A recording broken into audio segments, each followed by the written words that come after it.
दोस्तों, यह कथा द्वापर युग में भगवान विष्णु के अवतार श्री कृष्ण और सुदामा की है। एक समय की बात है जब श्री कृष्ण और सुदामा ऋषि संदीपनी के यहाँ शिक्षा प्राप्त करने की खातिर उनके आश्रम में रहते थे। दोनों के बीच काफी गहरी मित्रता थी। वहीं आश्रम के करीब एक गरीब महिला रहती थी जो दिन रात वासुदेव का नाम का जाप करती थी और भिक्षा मांग कर अपना पेट पालती थी। एक बार उसे कई दिनों तक भिक्षा नहीं मिली, वह काफी भूखी थी। जब उसे भूखे रहते 5 दिन बीत गए तो किसी ने उसे भीख में चावल दिए। उसने चावल को अपने सिरहाने रखकर सो गई, यह सोचकर कि सुबह खा लेगी। लेकिन उस रात कुछ चोरों ने महिला के चावल वाली पोटली को सोने के जेवर समझकर चुरा लिया। जब महिला चोर चोर चिल्लाने लगी तो चोर वही चावल छोड़कर भाग गए। ऐसे में भूखी महिला ने श्राप देते हुए कहा, मुझ भूखी प्यासी के चावल चुराकर क्या मिलेगा तुझे? लेकिन मैं श्राप देती हूँ, जो भी इन चावलों को खाएगा वो दरिद्र बन जाएगा। जब सुबह हुई तो श्री कृष्ण और सुदामा अपने गुरु के पास गए और उन्हें प्रणाम किया। जब दोनों जंगल में लकड़ियां काटने जाने लगे तो गुरु माता ने सुदामा को बुलाया और चावल की वही पोटली दी जो रात को चोर आश्रम में छोड़ गए थे। गुरु माता ने वही चावल की पोटली सुदामा को देते हुए कहा, सुदामा, जंगल में जब भूख लगे तो तुम और कृष्ण मिलकर यह खा लेना। सुदामा बहुत ज्ञानी थे।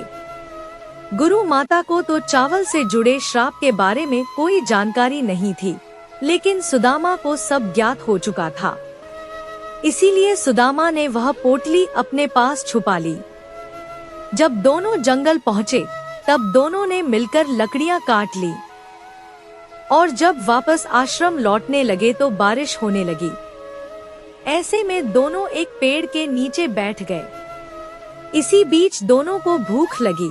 तब कृष्ण ने सुदामा से पूछा, क्या तुम्हारे पास कुछ खाने को है? सुदामा ने कहा, मेरे पास तो कुछ भी नहीं है। यह कहकर सुदामा चुपके से चावल खाने लगे। श्री कृष्ण ने उनसे पूछा, भाई तुम कुछ खा रहे हो क्या?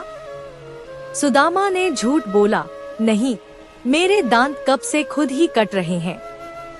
फिर दोनों वापस आश्रम लौट आए।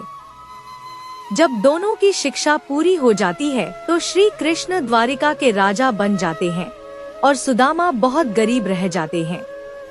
उनके घर इतनी ज्यादा गरीबी थी कि कई कई दिनों तक उन्हें भोजन नहीं मिलता था। ऐसे में एक दिन सुदामा की पत्नी ने सुदामा से कहा, आप तो कहते हैं द्वारका के राजा श्री कृष्ण आपके बाल सखा हैं, तो एक बार आप उनके पास क्यों नहीं जाते? वह इतने बड़े राजा हैं, आपको तो बिना मांगे ही वह कुछ न कुछ दे ही देंगे। हमारा कुछ समय अच्छे से व्यतीत हो जाएगा। हम तो भूखे रह लेंगे, लेकिन बच्चों को भूख कैसे रखें? तब पत्नी की बात मानकर सुदामा द्वारिका श्री कृष्ण के पास जाने के लिए तैयार हो जाते हैं। लेकिन अब उन्हें इस बात की चिंता सताती है कि खाली हाथ सखा के पास कैसे जाएं। तब उनकी पत्नी पड़ोसी से थोड़े से चावल मांग लाती है और वही चावल एक पोटली में बांधकर सुदामा को यह कहकर देती है कि यह चावल श्री कृष्ण को देना। सुदामा चावल लेकर खाली पैर पैदल ही द्वारिका जाते हैं, जिससे उनके पैरों में कई कांटे चुभ जाते हैं। जैसे तैसे सुदामा द्वारिका पहुँचते हैं और श्री कृष्ण के महल के पास पहुंचकर द्वारपाल से कहते हैं, द्वारपाल, मैं श्री कृष्ण का बाल सखा हूँ, क्या तुम मुझे उनसे मिलवा पाओगे?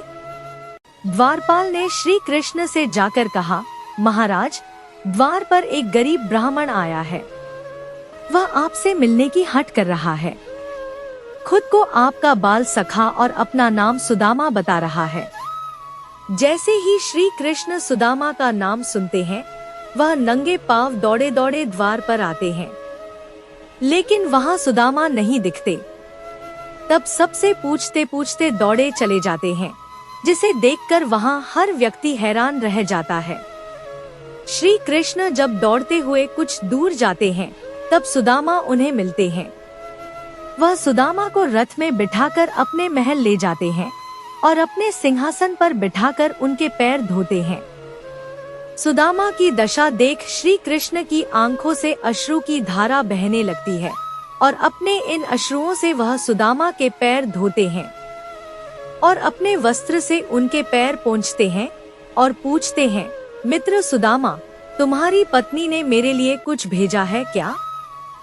सुदामा को चावल देने में काफी संकोच होता है, इसीलिए वो चावल की पोटली को छुपाने लगते हैं।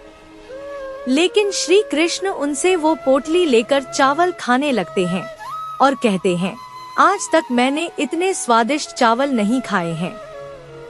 श्री कृष्ण सुदामा को अपने कक्ष में ले जाते हैं और उनकी पूरी सेवा करते हैं, उनके थके हुए पैर दबाते हैं। इस तरह कुछ दिन बीत जाने के बाद सुदामा श्री कृष्ण से आज्ञा लेते हुए कहते हैं, अब मुझे आज्ञा दो सखा, वहाँ तुम्हारी भाभी मेरा इंतजार कर रही होगी। सुदामा वापस लौटकर अपना घर ढूंढने लगते हैं, लेकिन उन्हें अपना घर नहीं मिलता है। वो देखते हैं कि जहाँ उनकी झोपड़ी थी, वहाँ एक भव्य महल खड़ा था। उन्हें अपनी आंखों पर विश्वास नहीं होता। उन्हें लगता है कि वो शायद रास्ता भटक गए हैं।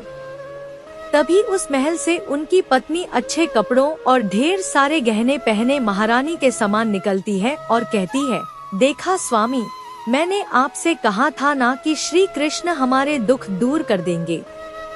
उन्होंने हमारी दरिद्रता दूर कर दी। तब सुदामा को श्री कृष्ण की लीला समझ में आ जाती है और वो भी काफी खुश हो जाते हैं। दोस्तों, इस कहानी से हमें यही सीख मिलती है कि हमें अपने कर्मों का फल हर हाल में भोगना ही पड़ता है। भगवान भी कुछ नहीं कर सकते। जिस तरह सुदामा की किस्मत में गरीबी लिखी थी, तो उनके सखा कृष्ण के होते हुए भी उन्हें दरिद्रता का जीवन व्यतीत करना पड़ा था।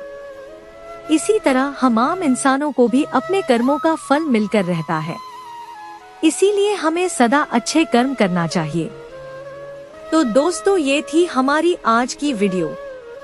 आपको यह वीडियो कैसी लगी कमेंट के माध्यम से जरूर बताएं।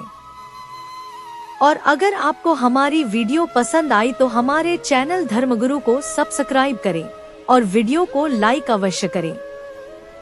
धन्यवाद।